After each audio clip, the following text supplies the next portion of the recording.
गंगा है, मानसरोवर है, यमुनोत्री है, नर्मदा है और जहां जहां छोटी छोटी नदियां हैं उन नदियों का जल भी यहाँ पर आया हुआ है।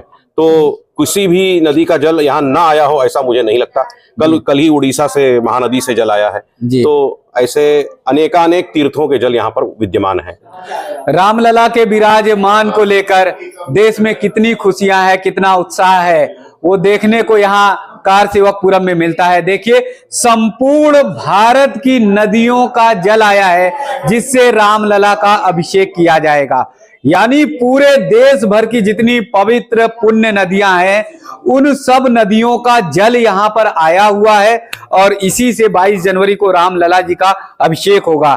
छोटे कलश, बड़े कलश सब यहाँ पर एकत्रित हैं और इतने सारे कलश हैं चारों तरफ। अगर देखेंगे तो ये कलश ही कलश चारों तरफ दिखाई देंगे और इन पुण्य पवित्र नदियों के जल से जब हमारे रामलला जी का अभिषेक होगा तो आप ये समझ सकते हैं कि वो कैसा पावन और पवित्र दिन होगा। आइए जानकारी करते हैं कि किन किन नदियों का जल है और कैसे कारसेवकपुरम में कितने दिनों पहले पहुंचा। जी प्रणाम।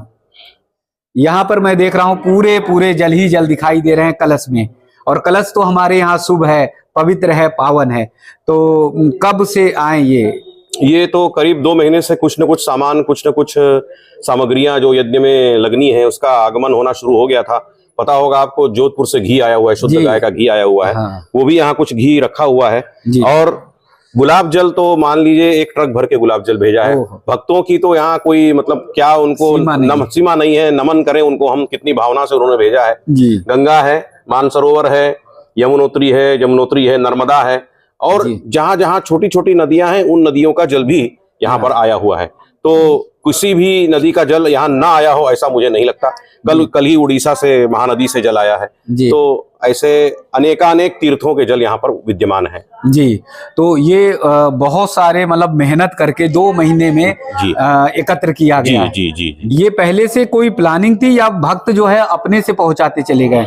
प्लानिंग तो देखिए, हमारे जो प्रतिष्ठा की सामग्री में जो सामग्रियों की जो लिस्ट है उसमें एक ये आवश्यकता होती है कि तीर्थों का जल, ये एक सर्वसामान्य प्रतिष्ठाएं बहुत होती हैं। तो अब यहाँ पर जैसे ही लोगों को पता लगा जैसे, तो लोगों ने कहा कि भाई तीर्थों का जल तो भगवान राम के ऊपर कोई ऐसा एक तीर्थ ना हो जहाँ का जल न पड़े। तो नेपाल से भी आया है। तो जैसे ही लोगों को पता लगा, लोगों ने सब तीर्थों का जल भिजवाना धीरे धीरे शुरू किया।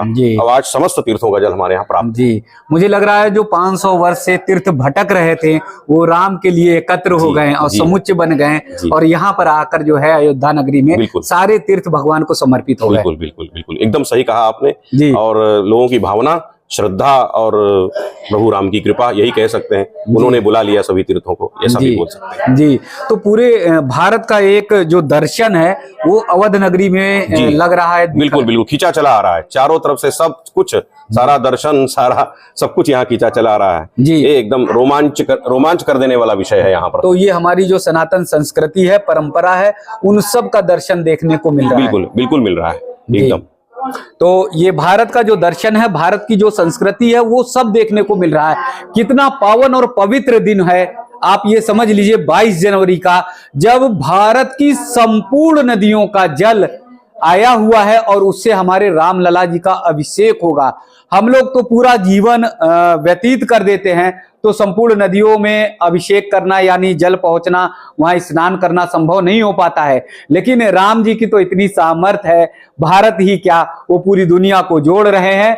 और 22 जनवरी को जैसे भव्य दिव्य तरीके से रामलला विराजमान हो रहे हैं, तो उसको लेकर पूरे भारतवर्ष में उत्साह है। तो इसीलिए पूरे भारतवर्ष की नदियों का जल यहाँ पर एकत्र किया गया है।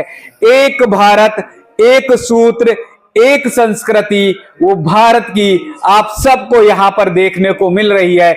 ऐसा रमणीय स्थल, ऐसा पवित्र स्थल आपको कहीं नहीं दिखाई पड़ेगा। अवध नगरी भव्य दिव्य दिखाई दे रही है। आप सब अगर विदेश में बसे हैं तो एक बार आ जाइए ना, रामलला के दर्शन करिए ना, आपकी आंखें छलक उठेंगी, आपका हृदय मन रो पड़ेगा, क्योंकि यहाँ पर संपूर्ण नदियों का जल आ गया है। यानी संपूर्ण नदियां राम जी के पांव धोने के लिए लालायित हैं और वो पहुंच चुकी हैं। तो पूरा विश्व और पूरा भारत धन्य है रामलला के विराजमान के लिए। ठीक, ओके। जी, कहाँ से जल है? ये जल हम जो है अपने गणपति धाम, उदयपुरी, चोपड़ा, पिरुमदारा, रामनगर, जिला नैनीताल, उत्तराखंड से लाए हैं। जी, कितनी नदियों का जल है? ये और हम चमोली जिले के भी निवासी हैं और हम ये नदियों के 7 प्रकार का जल इस कलश में है हमारा।